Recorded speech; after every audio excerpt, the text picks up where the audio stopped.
आप सभी का मेरे YouTube चैनल पर स्वागत है। मैं आशा करती हूँ आप सब लोग बहुत अच्छे हो रहे होंगे, मैं भी बहुत अच्छी हो रही हूँ। तो आज मैं आप सबके सामने मेरे प्रिय सब्जेक्ट जो मुझे बहुत अच्छा लगता है, जो सब्जेक्ट इकोनॉमिक्स, उसके बारे में कुछ बताना चाहूँगी। क्योंकि इकोनॉमिक्स में मैंने ऑनर्स डिग्री ले रखी है और ये सब्जेक्ट मेरा बहुत फेवरेट है। तो आज मैं इकोनॉमिक्स से स्टार्ट कर रही हूँ।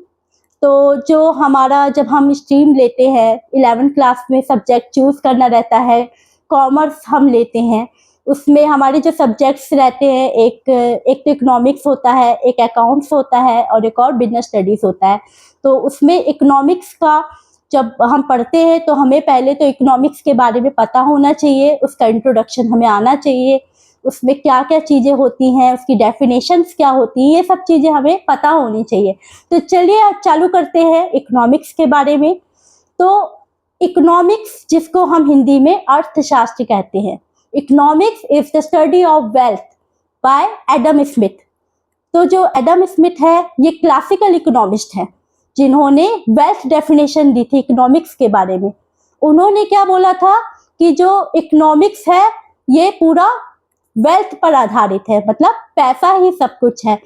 तो इनकी जो बुक आई थी, हमारे जो इकोनॉमिस्ट है Adam Smith, he is known as the father of economics. उनको हम इकोनॉमिक्स का फादर भी कहते हैं। उन्होंने सन 1776 में वेल्थ ऑफ नेशन, जिसका अब फुल फॉर्म मैं बताने वाली हूँ, an inquiry into the nature and causes of wealth of nation, ये बुक आई थी। उसमें उन्होंने इकोनॉमिक्स के बारे में बताया था, अपनी बुक में लिखा था कि economics the study of wealth. ठीक है, मतलब उन्होंने वेल्थ को ऊपर रखा, ह्यूमन वेलफेयर जो मानव विकास होता है, ठीक है, इसके बारे में ज्यादा हाईलाइट नहीं किया, उन्होंने पूरा हाईलाइट किया वेल्थ डेफिनेशन के ऊपर। तो और इकोनॉमिक्स में हम देखते हैं कि जो रिसोर्सेज होते हैं, संसाधन होते हैं, वो क्या होते हैं, लिमिटेड होते हैं। रिसोर्सेस मतलब वो सारी चीजें जिनसे हमारी इच्छा पूर्ति होती है, वो रिसोर्सेस होते हैं, वो बाय नेचर लिमिटेड है। But human wants are unlimited. जो हमारे इच्छाएं हैं, हमारे वांट्स हैं, वो अनलिमिटेड है। जैसे बोले water is a scarce resource, ठीक है, जो पानी है वो स्केयर्स है, मतलब बहुत कम मात्रा में अभी मिलता है। बहुत जगह वाटर स्कैर्सिटी हो रही है, बहुत जगह पानी नहीं मिलता है, ठीक है। पर लोगों की जो ह्यूमन वांट्स है, वो तो सब लोग को पानी चाहिए, पानी तो सबको चाहिए, but resources are limited and the human wants are unlimited. यही प्रॉब्लम है, this is the main economic problem of India. ये हमारे इंडिया की मेन इकोनॉमिक प्रॉब्लम है। इसी के कारण ही हम इकोनॉमिक सब्जेक्ट को बहुत ज़्यादा आगे बढ़ाना चाहते हैं कि ये प्रॉब्लम आगे ना आए, इसमें हमको क्या क्या सुलझाना चाहिए। इसके लिए बहुत सारे इकोनॉमिस्ट ने अपनी अपनी डेफिनेशन दी थी अलग अलग तरीके से। जैसे पहली डेफिनेशन मैंने एडम स्मिथ की बता दी, इसके बाद दूसरे इकोनॉमिस्ट आए थे अल्फ्रेड मार्शल, ठीक है। न्यू क्लासिकल इकोनॉमिस्ट की बात करें, जो क्लासिकल इकोनॉमिस्ट एडम स्मिथ थे, इसके बाद जो डेफिनेशन आई हमारे अल्फ्रेड मार्शल की आई। उन्होंने अपनी डेफिनेशन पे ह्यूमन वेलफेयर को रखा। एडम स्मिथ ने वेल्थ डेफिनेशन दी, दूसरा जो अल्फ्रेड मार्शल आए उन्होंने ह्यूमन वेलफेयर के ऊपर इकोनॉमिक्स के बारे में बताया कि पैसा सब कुछ नहीं होता है, हमारा मानव विकास होना चाहिए, सोसाइटी में जितने भी लोग रहते हैं उनका भला होना चाहिए। ह्यूमन वेलफेयर डेफिनेशन को उन्होंने आगे रखा। जो पैसा होता है वो तो एक साधन होता है। Money is not everything, money is only means to achieve something. ये सिर्फ एक साधन है पैसा, बट ये सब कुछ नहीं है। क्योंकि जब तक मानव विकास नहीं होगा, ह्यूमन वेलफेयर नहीं होगा, तब तक तो मनी का यूटिलाइजेशन कंप्लीट हो ही नहीं पाएगा। तो इस बात पे उन्होंने उनकी डेफिनेशन को क्रिटिसाइज किया कि उन्होंने पूरा एम्फेसिस अपनी वेल्थ डेफिनेशन पे दी।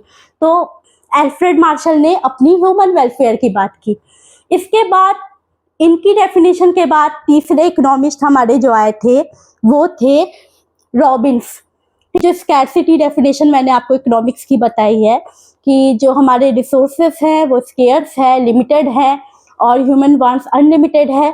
तो what's the exact relationship between the scarcity of resources and how to achieve the sustainable development. Economics एक साइंस है जो कि ह्यूमन बिहेवियर को स्टडी करता है और वो ये देखता है कि अगर हमारे रिसोर्सेज लिमिटेड भी है तो उसको किस तरीके से यूटिलाइज किया जाए कि हमारा जो भी रिसोर्सेज हमारे लिमिटेड है वो ह्यूमन वांट्स को पूरी कर ले और हमारा सस्टेनेबल डेवलपमेंट भी होता रहे। तो उन्होंने इस बात पर ज़्यादा जोर दिया। थर्ड इकोनॉमिस्ट हैं प्रोफेसर ए सैमुअल्सन, जिन्होंने ग्रोथ प्रोस्पेक्ट पर इकोनॉमिक्स की डेफिनेशन बताई। इकोनॉमिक्स को ऐसे देखते हैं किस तरीके से हमारी सोसाइटी और जो मैन है वो सारे रिसोर्सेस को यूज करता है। मीन्स हमारे जो भी रिसोर्सेस है उसके प्रोडक्शन से लेके डिस्ट्रीब्यूशन से लेके एक्सचेंज से लेके कंजम्पशन, ये सारी प्रक्रिया सारी प्रोसेस से गुजारते हुए प्रोफेसर ए सैमुअल्सन ने ग्रोथ पॉइंट ऑफ व्यू पे ज़्यादा जोर दिया।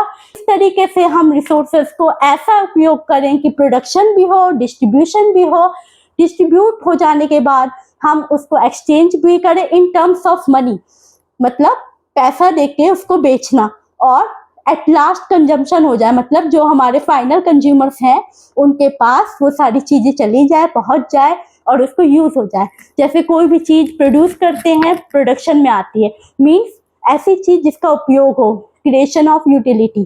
ठीक है, यूटिलिटी मतलब उपयोगिता को प्रोड्यूस करना प्रोडक्शन में आता है। दूसरा, जब कोई चीज़ बन जाती है तो हम उसको डिस्ट्रीब्यूट करते हैं, डिस्ट्रीब्यूशन में आता है। तीसरा होता है जब हम डिस्ट्रीब्यूट करें, क्योंकि हम कोई चीज़ क्यों बना रहे हैं, जब उसको बेचने के लिए सब जगह पहुंच जाए। जैसे अगर प्रोडक्शन इन टर्म्स ऑफ हम जीडीपी की बात करें, ग्रॉस डोमेस्टिक प्रोडक्ट की बात करें, जो हमारी नेशनल इनकम होती है, हमारे पूरे राष्ट्र की आय होती है, ठीक है, पर कैपिटा इनकम को मिला के ही तो नेशनल इनकम बनती है। वो नेशनल इनकम डिस्ट्रीब्यूट होती है सारे देशवासियों को, जो कि पर कैपिटा इनकम होता है, डिस्ट्रीब्यूशन हुआ। ह्यूमन एक्टिविटीज, जो भी इंसान एक्टिविटी परफॉर्म करता है वो ह्यूमन एक्टिविटीज में आता है।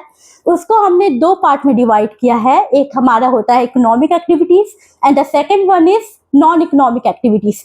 इकोनॉमिक एक्टिविटीज में क्या आता है, जो वो सारी चीजें जिससे हमें पैसा मिल रहा है, all those activities which are performed to earn money and livelihood, जिससे हम पैसा कमा रहे हैं, हमारा जीवन व्यापन हो रहा है, वो सारी एक्टिविटीज इकोनॉमिक एक्टिविटीज में आती है। चाहे सर्विसिंग करते हो, टीचिंग करते हो, कोई भी हम प्रोफेशन कर रहे हैं, अगर कोई डॉक्टर है, पुलिस है, तो वो सारी नौकरियां क्यों कर रहे हैं, क्योंकि इससे पैसा मिल रहा है। इवन कोई बिजनेस करता है तो उसका प्रॉफिट मोटिव होता है, तो वो भी इकोनॉमिक एक्टिविटीज में आता है। ठीक, non economic activities means all those activities which are performed for mental satisfaction and for inner satisfaction, not for the purpose of earning money। पैसा कमाने के पर्पस पे नहीं किया जाता है, वो इंसान अपने सेटिस्फेक्शन के लिए वो सारी एक्टिविटीज करता है।